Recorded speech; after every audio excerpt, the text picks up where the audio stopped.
ഈ തെരഞ്ഞെടുപ്പിൽ എല്ലാവരും മത്സരിക്കുന്നത് ഇടതുപക്ഷത്തോടാണെന്ന് ആലത്തൂരിലെ LDF സ്ഥാനാർത്ഥി കെ രാധാകൃഷ്ണൻ. ഇടതുപക്ഷം ജനപക്ഷത്ത് നിന്ന് പ്രവർത്തിക്കുകയാണ്.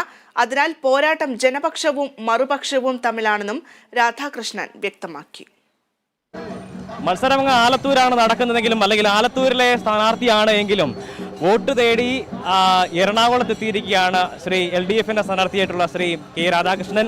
അദ്ദേഹം മന്ത്രി കൂടിയാണ്. എന്തായാലും ഇവിടെ വന്ന് കുന്നംകുളം ഉൾപ്പെടെയുള്ള സ്ഥലത്തെ വോട്ടർമാരെ നേരിട്ട് കണ്ട് വോട്ട് അഭ്യർത്ഥിക്കുക എന്നുള്ളതാണ് പ്രധാനമായി ഈ സന്ദർശനത്തിന്റെ ലക്ഷ്യം. അതൊക്കെ എങ്ങനെയാണ് ഇവിടെ വന്നേക്കുന്ന ഒരു കാരണം കൂടി ഒന്ന് പറയാമോ? ഇവിടെ ഈ പറഞ്ഞ പോലെ ആലത്തൂർ മണ്ഡലത്തിലെ നിരവധി വോട്ടർമാർ ഈ മണ്ഡലത്തിൽ കൊച്ചിയിൽ ഉപജീവനാർത്ഥം വന്ന് ജീവിക്കുന്നുണ്ട്. അവരിവിടെ ഒരു അവരുടെ നാട് തന്നെയാണിത്.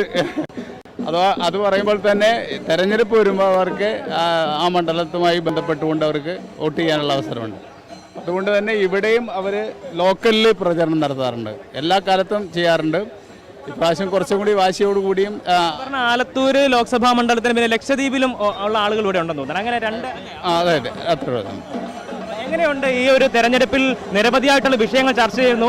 നമ്മുടെ രാഷ്ട്രീയ നിരീക്ഷകരൊക്കെ ചൂണ്ടിക്കാണിക്കുന്നത് ഇത് സുപ്രധാനമായിട്ടുള്ള തെരഞ്ഞെടുപ്പാണ്, ജനാധിപത്യം വലിയ രീതിയിലുള്ള വെല്ലുവിളി നേരിടുന്ന ഘട്ടത്തിലുള്ള തെരഞ്ഞെടുപ്പാണ്. അപ്പോൾ അതിന്റെ പ്രാധാന്യം എങ്ങനെയാണ് ഈ പ്രത്യേക ഒരു 18ാം ലോക്സഭാ തെരഞ്ഞെടുപ്പ് എന്ന് പറയുന്നത് അത്യന്തം രാഷ്ട്രീയ പ്രാധാന്യമുള്ള ഒരു തെരഞ്ഞെടുപ്പാണ് എന്ന് ജനങ്ങൾ അംഗീകരിച്ചത്. കേവലം സ്ഥാനാർത്ഥികൾ തമ്മിലുള്ള മത്സരത്തിൻ്റെ അപ്പുറത്ത് ആശയങ്ങൾ തമ്മിലുള്ള ഒരു പോരാട്ടമായിട്ട് ഈ തെരഞ്ഞെടുപ്പ് മാറുന്നുണ്ട്. ഇന്ത്യൻ ദേശീയ തലത്തിൽ തന്നെ വലിയ രീതിയിലുള്ള മാറ്റങ്ങൾ വരുത്തുമെന്ന് ജനങ്ങൾ ആഗ്രഹിക്കുന്നുണ്ട്. തീർച്ചയായിട്ടും അതിനുള്ള സാഹചര്യം ഉണ്ടാകണം. ഇടതുപക്ഷ അംഗങ്ങൾ ഇന്ത്യൻ പാർലമെന്റിൽ കൂടുതൽ വരണം എന്നുള്ള ആഗ്രഹമുണ്ട്.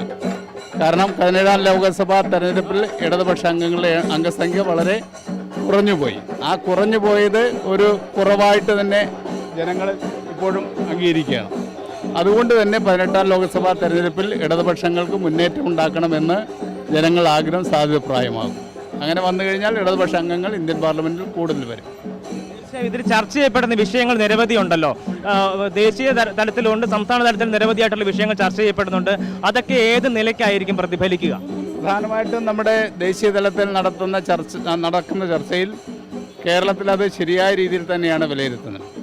ഇന്ത്യയിൽ നേരത്തെ പറഞ്ഞ പോലെ ജനാധിപത്യ സംവിധാനങ്ങൾക്ക് വലിയ രീതിയിലുള്ള പോറലേറ്റുകൊണ്ടിരിക്കുകയാണ്. അതുപോലെ തന്നെയാണ് മതനിരപേക്ഷതയും നമ്മുടെ രാജ്യത്ത് ചോദ്യം ചെയ്യപ്പെടുകയാണ്.